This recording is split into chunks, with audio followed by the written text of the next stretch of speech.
Hi, how you doing, and welcome back to another video on the channel. What we have for you today is our weekly video where we take a look at the 3 most transferred in FPL players and the 3 most transferred out FPL players, and we kind of talk about what we would do if we wanted them or if we owned them and were looking to sell, whether we're on a wild card or using free transfers. So if this video does help you out and you are new to the channel, please do subscribe. It's free and it really does help us out. We're a small channel trying to grow, and it's really noticed the support that we've been getting recently, and it's appreciated. So thank you very much if you're one of those people who've been supporting the channel, whether that's a short time or a long time. So let's take a look at the first player on this list, and it is Bryan Mbeumo. And it feels like these players, they kind of come in waves.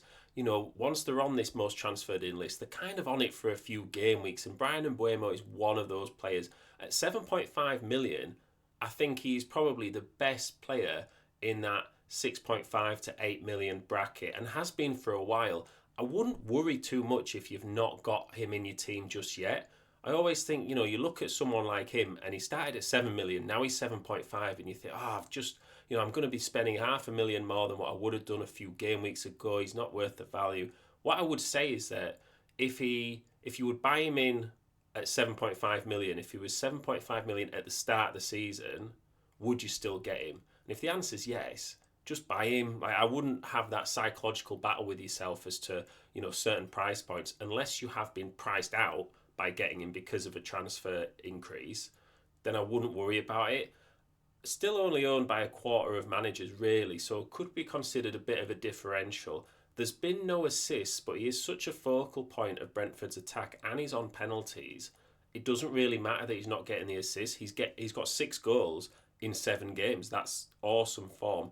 And I think whilst that's probably not sustainable for the whole season, up until game week 14, I absolutely think he can do it. He's also played 90 minutes in every game so far, apart from one, where he played 89 minutes. So he's pretty much as nailed on as he can get, and I would totally recommend getting him in if you haven't got him in already. So the next player on this list is Brennan Johnson, brought in by about 200,000 FPL managers, and he is one of the in-form players. I think he's a good option, but he's been subbed off early in 5 out of 7 games. I think he's only played more than 72 minutes twice this season. So I would just be aware of that, because some of you are probably frustrated with Luis Diaz and Diogo Jota, and you're looking for another player. And Brennan Johnson's, he's a bit cheaper, so you could, reinvest that money elsewhere. But then you might still be giving yourself the headache. So I think if you're trying to transfer someone out because you're frustrated with the minutes, I would just be cautious about getting in Brennan Johnson, because it could just be a like-for-like sideways move. And, each transfer is really worth about 4 points. Even the free ones, that's technically their value. So I would just maybe bear that in mind. If you are sort of moving from a premium player to a Brennan Johnson, I would have a think about what you're going to do with the money first. Because if you're not going to reinvest that money and there's nowhere else in your team you can do with it in, I would maybe just stick with the player you've got. But he is a good option, and the fixtures do look good. He's only 5.5% owned, so could potentially be a differential, but I would just be cautious about the minutes headache. So the third player we're talking about is Bukayo Saka, and it's a bit of an unusual time to buy Saka. Brought in again by about 200,000 managers, and I've got a feeling that a lot of these transfers will have been done earlier in the game week window, in the international break, rather than recently, because he's picked up an injury on international duty. And unless if he didn't get those 16 points in that final game week 7 game, I really feel like a lot of people would be ignoring him. So I would be careful about trying to chase the points here. Even the next game, Bournemouth away, it's not the easiest game in the world, and the next 3 after that are certainly not easy. 3 away games in the next 4, and that 1 home game is Liverpool. I'd be cautious about, getting Saka in at this moment. I think from game week 12, brilliant player. But I think if I owned him, well, I do own him, and if you've seen my previous video, I am considering selling him, but I don't think he's a must sell unless he is definitely injured. But if I didn't own him, I wouldn't be rushing to get him. I think if I could afford it, I'd go for Palmer. If I needed a bit cheaper, I would go for Foden. I just think Saka at the moment is a bit too much of an injury risk. The fixtures don't look great. How many returns you're actually hoping for in those 4 games? I think you'd do well to get 3. And if that's enough for you, then that's great. But I would maybe just be cautious about bringing him in at this time. So the first player on our most sold list is Luis Diaz, and what we get is a lot of times players are on our most bought in list for a few weeks, and then they end up on the most sold list for a few weeks as well. And I guess in order to be on the most sold list, you've got to be quite highly owned to begin with, right? So people have to own you to sell you. So I guess he's popular still in some capacity, and he's still owned by about a third of FPL managers. It's a bit like what we said earlier with the Brennan Johnson situation. I would just be careful about selling him for someone else who is potentially a minutes risk. If you think, right, I'll sell Luis Diaz to Brennan Johnson and I'm going to reinvest that 1.4 million in upgrading to another premium player, or you've got a defender that you want to get in because the fixtures look good in the next few weeks, I think that's fine. I wouldn't do it just without a plan, because I just think it's too much of a sideways move. And Luis Diaz, I know, he didn't start in the most recent game, and he's not played 90 minutes very, very often. He's actually only played more than 72 minutes once. So I can see people selling him, but I would just say that a few weeks ago, everybody was desperate to get him in. And if he's blanked for a few game weeks, well, maybe he's going to return again. The next fixture, Chelsea at home, that's okay from an attacking point of view. Arsenal away is not, and Villa at home could be tricky.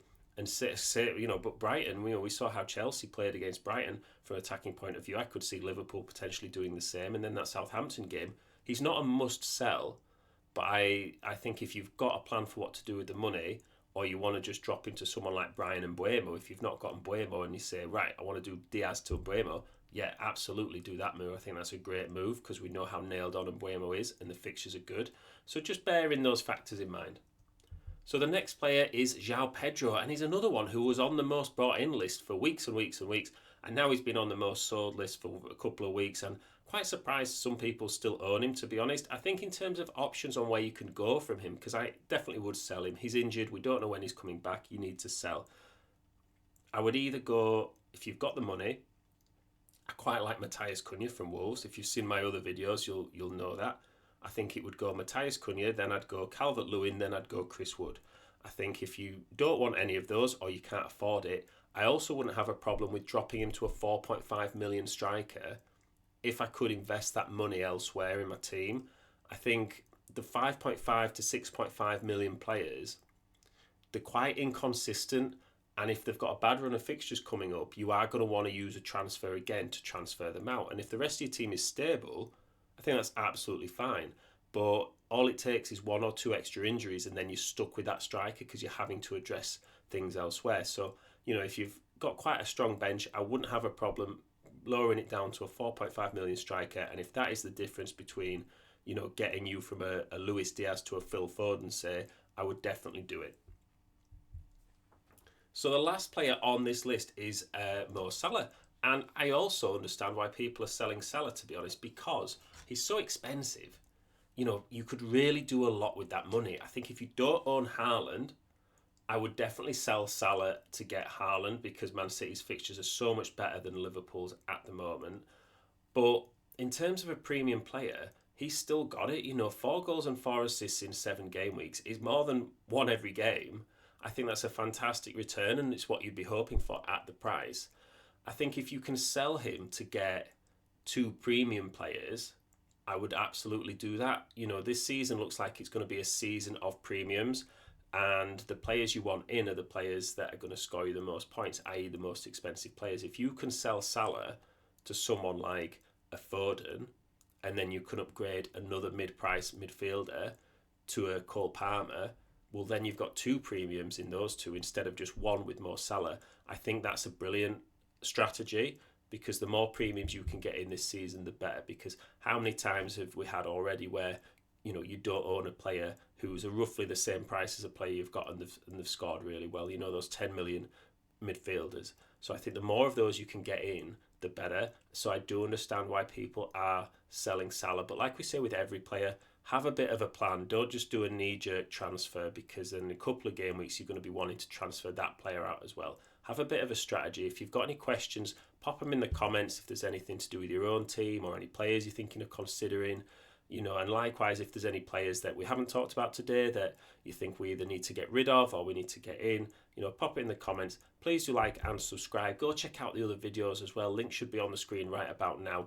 Thank you very much for listening. Good luck in this game week, and I will see you in the next one.